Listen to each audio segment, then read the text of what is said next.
Hey guys, we are reading The Homework Machine by Dan Gutman. This is the last chapter, and that's chapter 10. We almost made it through this book. I kind of like this book, though. Yeah. So we're just going to start reading. Chapter 10. Summer. Sam. So school ends, and we figure that's that. We got away with it when we went into the principal's office for that meeting. We all played dumb. Homework machine? What homework machine? We pretended we didn't know what he was talking about. There was no evidence. Nobody could prove anything. Sam's mom. I was dusting his room and I noticed that that nice new computer wasn't there anymore. So I asked Sam where it was. He said Brenton asked for it back. I never called to check to see if that was true. Police Chief Rebecca Fish. In early June, two backpackers came across some junk scattered around the bottom of the canyon. Not far from the river, it had obviously been thrown off the rim. Luckily, the stuff didn't land on it. The backpackers alerted the park ranger. He contacted me. Most of the pieces were too small to identify, but a few things looked like they must have been part of a computer. Who chucks a computer into the Grand Canyon? I put out the word to all the companies, organizations, and schools within 10 miles. We have strict rules against dumping debris in the national park, you know. Visitors want to see nature, not somebody's trash. 5th grade teacher. I was washing the dinner dishes when our principal, Miss Walson, called and told me about pieces of computer being found in the canyon. I didn't want to think that my students had anything to do with it, but I couldn't help but wonder. I told him I had a theory about what happened. I guess he made a few phone calls. Judy. That was probably the most humiliating experience of my life. School had just let out for the summer, and 4 of us were called into the sheriff's office. We didn't know why. Our parents had to come, and Miss Rasmussen was there too. They sat us down at this big table, and in the middle of the table was a piece of belch. The busted-up keyboard. Nobody had to say a word. We knew what had happened. Sam. So they asked for if somebody has anything to say. We all just sat there, not looking at each other. We could have blamed the whole thing on Brenton. I have to admit, the thought crossed my mind. He invented the thing, right? And he couldn't keep the secret. He invented the catapult too, but couldn't rat him out. Brenton was my friend. They had no evidence to tie us to the keyboard. It couldn't have been anybody's keyboard. We could have gotten away with it, but then Judy just bursted into tears, and the jig was up. Kelsey. Judy started crying, so I got up and said it was all my fault. I did it. Look at Brenton and Judy are geniuses.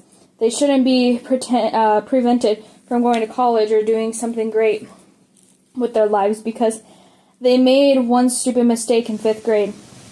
I didn't want Snike to take the rap either after his dad died just a few months ago.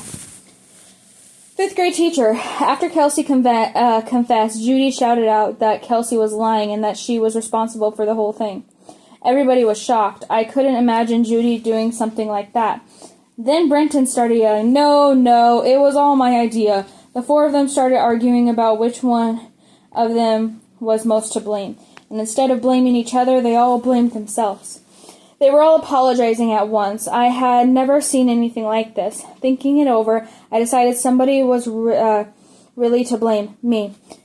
I should have known what was going on months earlier. I was a native. I should have been more on top of things. They did it right under my nose, and I wanted my students to be successful, and I wanted to think they were successful because of my teaching. I guess the sad truth is that I still have a lot to learn of teaching, and I can't be so trusting with students in the future. I'll be more careful next year. I told the kids that they didn't have to go off and invent a homework machine, because a homework machine already exists. It's called your brain. Police Chief Rebecca Fish. When the kids were called into my office, that threw a scare into them. They confessed to everything. They seemed genuinely sorry for what they did, so I went easy on them. Made them hike down the bottom of the canyon on that hot day, clean up the mess. Took them all day. Then I made them come into the office over the summer and say what happened, and we got it on record. Far as I'm concerned, this case is closed. Kelsey, I figured that was the end of it. School was over. Summer was here. I wouldn't be seeing Snike or Judy or Brenton again until September. I don't know why, but I dyed my hair brown again and took out the belly button ring. I guess I just thought it was stupid. Judy. We were leaving the sheriff's office, and I knew that if I didn't say anything, I wouldn't see any of them for 3 months. So I worked up the courage to walk up to Brenton and ask him if he wanted to go out with me. What would that entail? That's the way he put it. What would that entail? He cracked me up, so I told him it meant we might get together over the summer, get some ice cream or pizza and hang out and talk and stuff. He said that sounded good to him, so I guess we're going out. I think so, anyway. Brenton. In honor of beginning of the summer, I decided to part my hair on the opposite side of my head. I really don't care about the way I look, but I read on some website that when you flush a toilet in the southern hemisphere, the water swirls clockwise. And when you flush a toilet in the northern hemisphere, the water swirls counterclockwise. So I thought it would be interesting to part my hair in the opposite direction during the summer and winter months. And Judy likes it this way too. Sam. I was thinking it over in the beginning of the year. We all thought Brenton was a dork of the highest order. But I decided that Brenton was probably the coolest kid I ever met. And that includes me. Coolest. Doesn't come from having cool stuff or hanging out with cool people. It's not cool to try to be cool. It's cool to try not to be cool. Brenton just does his own thing. He's one of those guys who is so uncool that he's cool. You know what I mean? You reach a point where you cross the line into coolness. Anyways, after school ended, I decided to call him up. He said, to do what? We don't have any homework. And I said, I don't know. You want to play a game of chess? He said, okay. Kelsey. I never thought I'd hear from Judy, but she called me up right after school ended. She said that Brenton and Snike were going to play chess over at Brenton's house, and she was going too. And did I want to come? Brenton's parents weren't home, but my mom said it was okay, so I said sure. By the time I got there, Snike and Brenton were already going at it hot and heavy. All year long, Snike refused to play Brenton, and now they were finally playing each other. I mean, it was intense in there. It was like a Super Bowl of chess. The two of them were staring at the board so hard I thought it was going to burst into flames. I didn't say a word. All I knew about chess was what Miss Rasmussen told us. I counted up the pieces on the both sides of Brenton, and Brenton had one more pawn than Snike. That was the only difference, so I knew it was a close game. Every so often, Brenton would mutter something mysterious like classic Silicon defense or the old Becken game bit. I had no idea what he was talking about, and I'm not sure if Snike did either. Judy. Brenton was sweating and fidgeting and talking to himself. I couldn't believe Snike was giving him a good game. I remember thinking back in September how Snike was so dumb. And now he was holding his own chess with the smartest guy in maybe the whole world. I was rooting for Brenton, of course, because he was my boyfriend. Kelsey. We took a break to eat some cookies Miss Damagachi had left, and I noticed that Brenton and Judy were holding hands. So I say, are you two going out or what? Brenton said, Brenton just looked embarrassed, but Judy said, yeah, we're going out. I knew it. So while they were off being all lovey-dovey with each other, Snake came over to me and asked me if I want to go get some ice cream or something after the game. Can you believe that? Sam Duncan actually asked me out. I tried to be cool about it. I said, "Are you just asking me to go out because Brenton and Judy are going out, or do you really want to go out with me?" And he says, "I really want to go out with you. I wanted to ask you ever since school started, but I was too shy." Him. Shy? Unbelievable. I couldn't resist giving Snake a hard time. I said, "You need Brenton DeMonchi to give you the courage to ask a girl out." How pathetic. Then I said sure, I'd go out with him, Brenton. It reminded me of the classic Karpovchani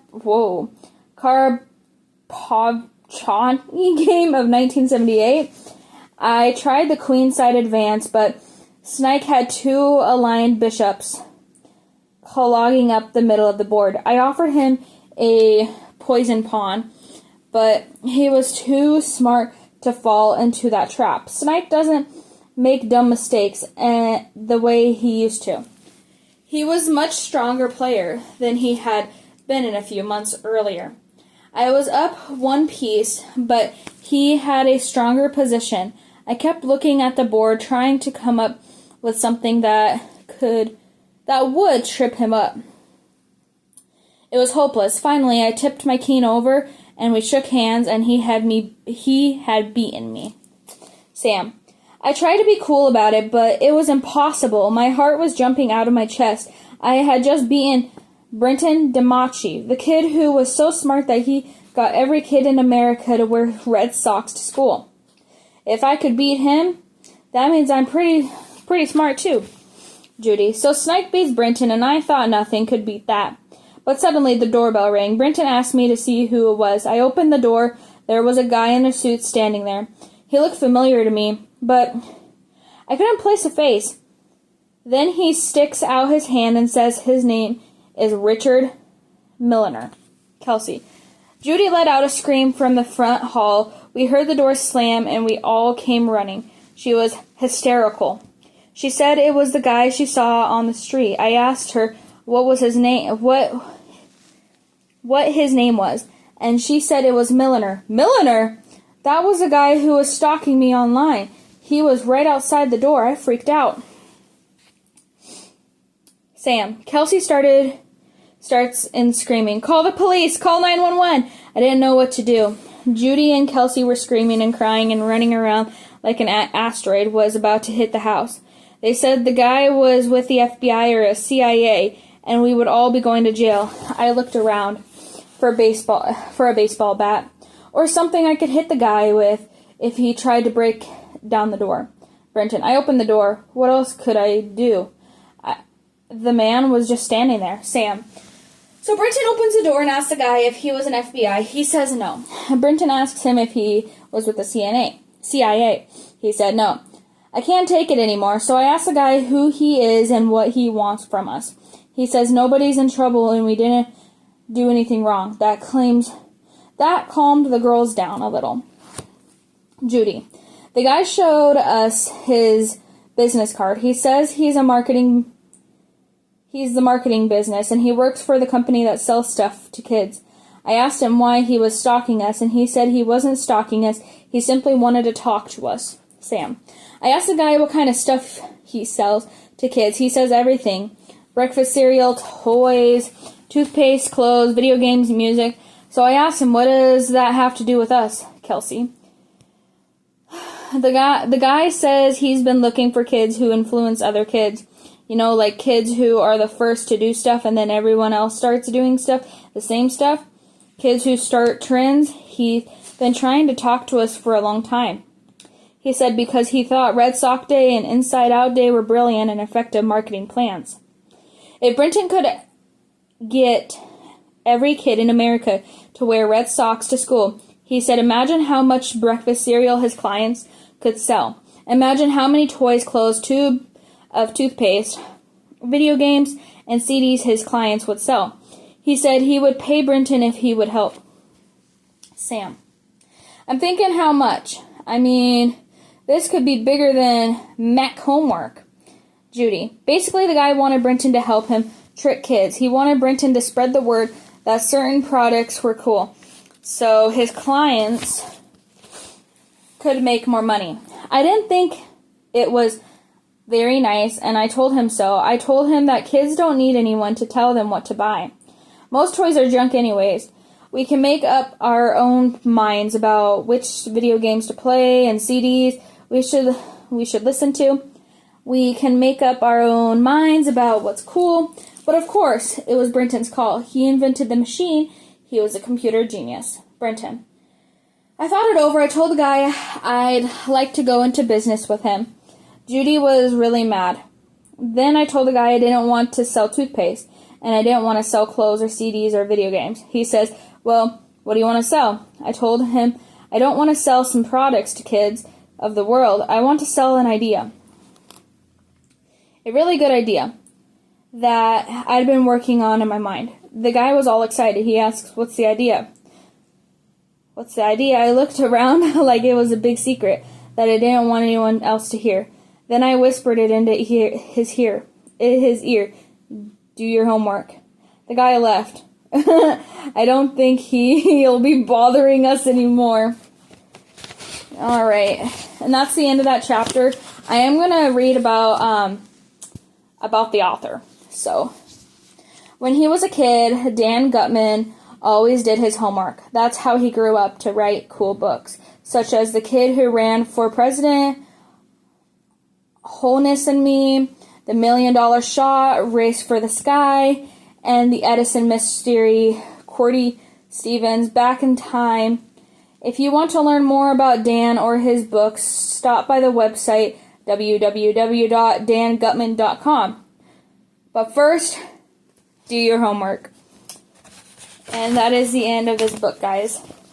And thank you for listening, and I do recommend reading this book. It's really good. So, have a good day, guys.